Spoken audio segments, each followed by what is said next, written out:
What's up tout le monde, c'est Christophe. Aujourd'hui on se retrouve pour les Breaking News. Et aujourd'hui on va donc parler de ces fameux nouveaux smartphones de chez Samsung. Au passage, j'espère que vous avez passé quand même une bonne rentrée, puisque oui, j'ai pas fait de vidéo en fait hier et c'était la rentrée hier. Moi de mon côté ça allait, tout ça. Je réfléchis beaucoup en fait au niveau YouTube, au niveau de futures idées qui peut arriver.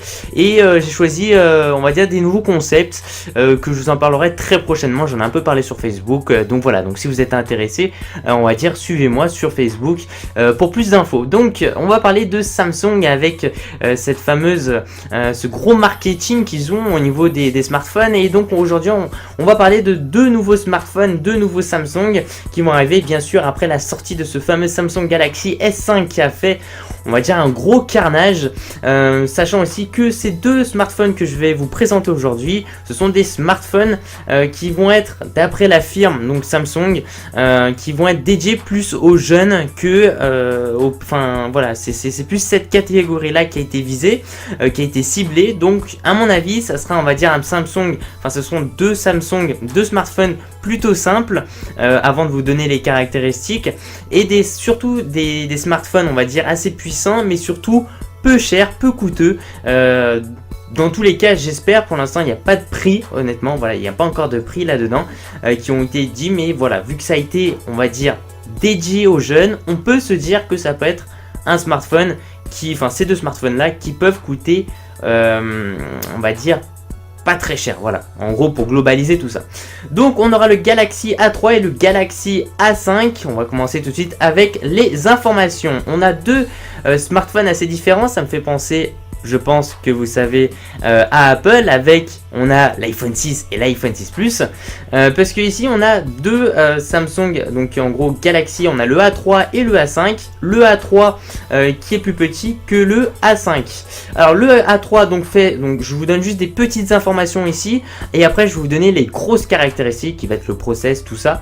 Au niveau des petites caractéristiques, c'est-à-dire au niveau des dimensions du smartphone, le A3 fait 6,9 mm d'épaisseur, avec en gros 130 mm, tout ça, et 110, et il fait quand même 110 grammes, voilà, donc c'est quand même pas rien. De longueur, donc c'est 130, voilà, 130 mm, tandis que le Galaxy A5 fait donc 6,7 mm d'épaisseur. Donc c'est à dire que si on regarde bien, on fait un petit comparatif, le Galaxy A3 est plus fin, non en fait non, ouais c'est ça en fait, le Galaxy A5 en fait est plus fin que le Galaxy A3. Sachant aussi que il est légèrement plus grand, normalement, voilà, de 9 mm. Il fait 139 mm de longueur avec 69,7 mm de largeur, pour un poids de 123 grammes, comparé au A3 qui a un poids de 110 grammes. En gros, le Galaxy A5, voilà, c'est ça. Le Galaxy A5 est légèrement plus lourd de 13 grammes. Je pense que ça n'a pas fait un gros changement, mais par contre est, on va dire, un peu plus grand au niveau des dimensions comparé au A3, qui est par contre moins lourd de 10 grammes, mais par contre qui est beaucoup plus petit au niveau de la taille de l'écran. On se retrouve donc avec un Android 4.4 avec un capteur frontal, c'est-à-dire un appareil photo frontal de 5 mégapixels, spécialement pensé pour les selfies. Attention, là c'est vraiment un énorme bonus que je vous parle, parce que souvent on a l'habitude, même de nos jours, de voir des smartphones sortir avec 2-3 mégapixels au niveau du capteur frontal, alors qu'ici il est à 5 mégapixels. Pour moi, voilà, c'est, on va dire, un excellent développement déjà juste sur cette idée là, parce que on se prend souvent en selfie, tout ça, on va pas tourner son téléphone, en plus on voit pas l'écran, on voit pas si on se prend bien en photo. Donc c'est vraiment une bonne chose, bien sûr compatible avec la 4G. Il y a 16 Go de stockage interne, extensible bien sûr via micro SD, à mon avis jusqu'à 64 gigabits, avec un processeur quad-core donc cadencé à 1,2 GHz, avec des puces donc Wi-Fi, Bluetooth 4.0, etc., etc. Bien sûr disponible avec le GPS. Ce qu'il faut savoir aussi, c'est que le Galaxy A5, ça fait bizarre A5, j'allais dire S5, mais non en fait c'est le Galaxy donc A5, dispose donc d'une dalle de 5 pouces HD Super AMOLED, tandis alors que le A3 en gros propose un écran HD Super AMOLED mais de 4,5 pouces. Logiquement, vu que le Galaxy A5 est plus grand, forcément il a, on va dire, une taille de d'écran légèrement plus grande. Attention, là c'est 0, on parle de 0,5 pouces. C'est pas énorme, mais voilà, il y a une petite différence.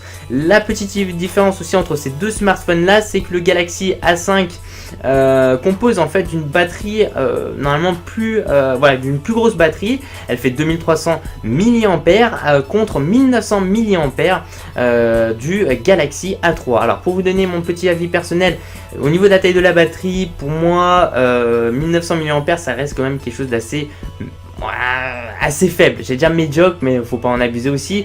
Après c'est sûr, on va dire que au niveau du marketing, le grand public cherche la miniaturisation et forcément les batteries deviennent de plus en plus petites et on a du mal à, enfin on va dire les grosses firmes ont du mal à construire en fait des batteries fines mais qui contiennent encore plus de capacité pour charger bien sûr ces appareils là, et ça pose un gros problème. Donc on va dire c'est en construction tout ça, et bah voilà, ça coûte très cher d'ailleurs ce genre de choses, l'innovation tout ça. Il y a 2 Go par contre contre un seul, et encore donc une meilleure c'est marqué un meilleur capteur dorsal, c'est à dire que l'appareil photo de derrière, soit l'appareil photo on va dire le plus important, fait 13 mégapixels contre 8 mégapixels à la petite version. Et pour vous dire en fait, il y a 2 Go de RAM normalement sur le A5 et il y a 1 Go de RAM je crois sur le A3, c'est ce qui est marqué là-dessus. Je suis pas sûr de moi là par contre au niveau de la RAM, mais bon voilà, on se retrouve donc à mon avis avec 2 appareils plutôt puissants. Franchement c'est très agréable, surtout au niveau du capteur frontal pour se prendre en selfie tout ça, avec une autonomie de batterie qui reste on va dire comme le S5 tout ça, c'est-à-dire un niveau d'autonomie qui n'a pas progressé. Par contre en termes de définition, de dimension, tout ça, elle sera de très bonne qualité. Après ça reste à voir au niveau du prix. Voilà, dites-moi ce que vous en pensez tout ça. Je pense vous avoir tout dit pour l'instant, toutes les informations à propos de ces 2 smartphones là. Si vous avez des questions, des trucs comme ça, n'hésitez pas à me le dire dans la barre des commentaires, ou alors de venir sur ma page Facebook personnelle. Merci à vous tous les gens, merci de mettre un petit j'aime la vidéo, ça fait super plaisir. Surtout sur ma page Facebook personnelle. Merci à vous tous, puis je vous dis à la prochaine, ciao ciao, peace out.